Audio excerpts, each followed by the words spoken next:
Okay. After the Rollins match ends, he limps to the stage with his briefcase, and he like keeps looking around for Dean Ambrose, and he sees this gigantic person-sized birthday present, and he looks at it weird, and then he kind of jumps towards it like he's trying to get like a jump scare towards it, and then he reaches over and kind of puts his hand on it and tries to move it or shake it or something, and then he walks around, and then there's laughs like, oh god, I'm being paranoid, what's my problem? And then he starts to walk away, and Ambrose pops out of it and beats the crap out of him, but not for long, because then Rollins gets away, and then Ambrose cuts a promo about how there's no running or hiding in a lumberjack match, and he says about how Rollins' ass belongs to him in 6 days. $9.90 for $9.99. He's gonna get more than his money's worth, and then we just go to replays. So yeah.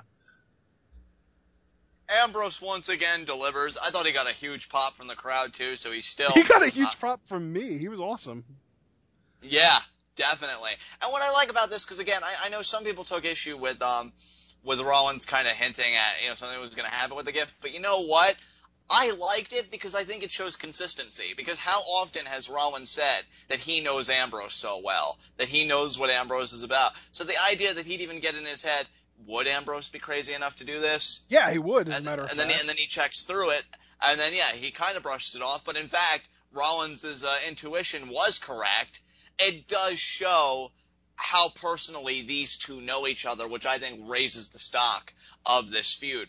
And I was hoping that we would be hitting on that chord more, how personal it is for these two. And I feel like in a way they have whenever they're given time, but that's just the problem. They haven't been given enough time, I think, to really promote this feud. And this should be one of the bigger programs heading into SummerSlam, and it saddens me that it's not. So. Yep. All right, what was next? Stephanie, Megan, let's move on. Yeah, there you go. And actually up next was Swagger Cesaro. So unless you have anything extra to say about this, since we kind of discussed this already as far as just the fact that Cesaro tapped out clean was pathetic, I'm cool with moving on from this too. Yeah, let's do it. Up next was Swagger still in the ring, and they're getting ready to do the We the People thing, but then the Russian flag explodes down from the ceiling. You can't make this up. And Rusev and Lana come out to Rusev's music. He was waving the Russian flag. They have a stare down, and that's how the segment ends. So pretty much just, ha, my flag is there while you're in the ring. It looks like you're Russian now. Yeah. So bad. Yeah, pretty much. But then we move into something very good, and something that I will give some credit to. Bray Wyatt, Chris Jericho, sit-down interview. John, I'm going to let you take the reins on this because I've been talking way too much tonight. My throat's getting dry. Okay, first I have to get the giggles out. I loved how hurt or how affronted Michael Cole looked when Bray's like, you can go, Michael. Leave. And then Michael's That like... was so good, though. Like, Michael's look was like, but this was my chance to be the Barbara Walters of WWE. This is my moment. No. And then he leaves. Do you mean you're not going to let me tell you about how if you lose this, it doesn't matter how good of a sob story you have, you're still going to be known forever as someone else's husband? That was so good. This is my opportunity to make a name for myself on main TV.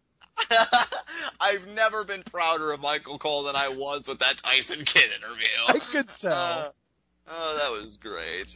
Focusing on the Bray Wyatt Jericho face-to-face, this was really awesome stuff. This is what I've been wanting from these two guys since this feud started. Because part of me, I'm not going to lie, Ashton, part of me did groan a little bit because I'm thinking, oh man, are we going to get the same thing? Yep. We're going to get Bray talking about, where was Chris? And Chris saying, oh, well, you're just a spider and you want to get crazy, let's get crazy. And in a way, we did kind of get that, mostly from Wyatt and going back to the Savior vibe from Chris. Yep. But in a way that was just so much more brilliant than what we've gotten in previous weeks. He talks about, do you still bear it, your father's disappointment? He gets personal right away with Chris.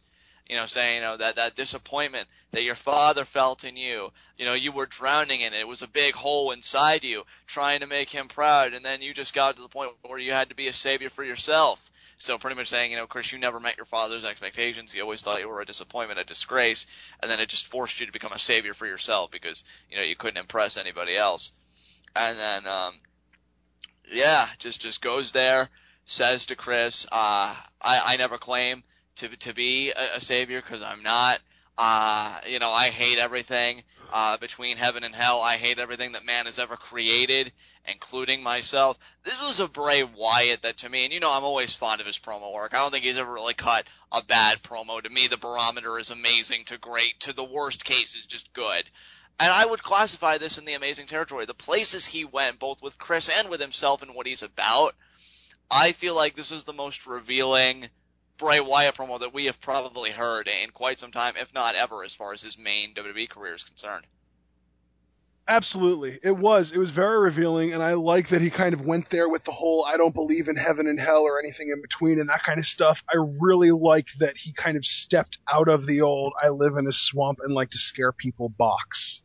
Yeah, and I thought this was great damage control, because just remember, in the program of John Cena, he did refer to himself as a god, and things close to a god, but then to say that he doesn't care for the things, he doesn't believe in the things of heaven and hell, and he hates everything that man has ever created, including himself.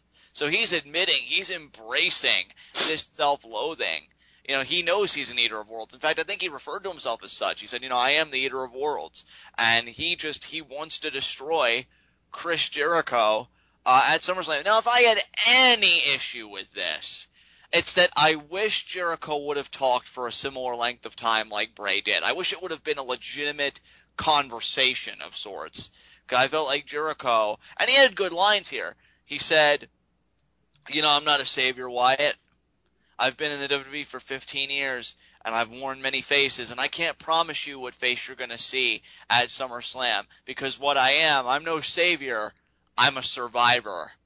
And I'm going to follow the buzzards, and I'm going to shove them down your throat, and I'm going to make history by being the first WWE superstar to shut you up for good. So I loved what both guys had to say. I just wish it could have, I think the word I'm looking for, at least on Jericho's end, because I thought Bray brought this in spades, I was looking for more intimacy in the interaction. I was looking for a legitimate encounter of this kind of regard between Bray Wyatt and Jericho. And again, while I thought Jericho did good, I really wish he could have been more receptive and more responsive to what Bray was actually saying, rather than just making his points, which almost seemed independent of that. So that would be my only nitpick. Yeah, this didn't feel, here's the thing. I have always loved it when you get a face-to-face confrontation between your hero and your villain. Even if you want to go back to The Dark Knight Rises, when Batman and Bane fought, and then Bane broke his, big-time spoilers here if you haven't seen it, but it's been like 3 years or something like that since. So if you haven't seen it, it's not my fault that I'm spoiling you on it. But yeah, Bane breaks Batman's back and then takes him to that hole in the ground prison. And he is talking to him so calmly, so like matter of factly. And this is where that whole thing with when Gotham is in ashes, you have my permission to die line comes from.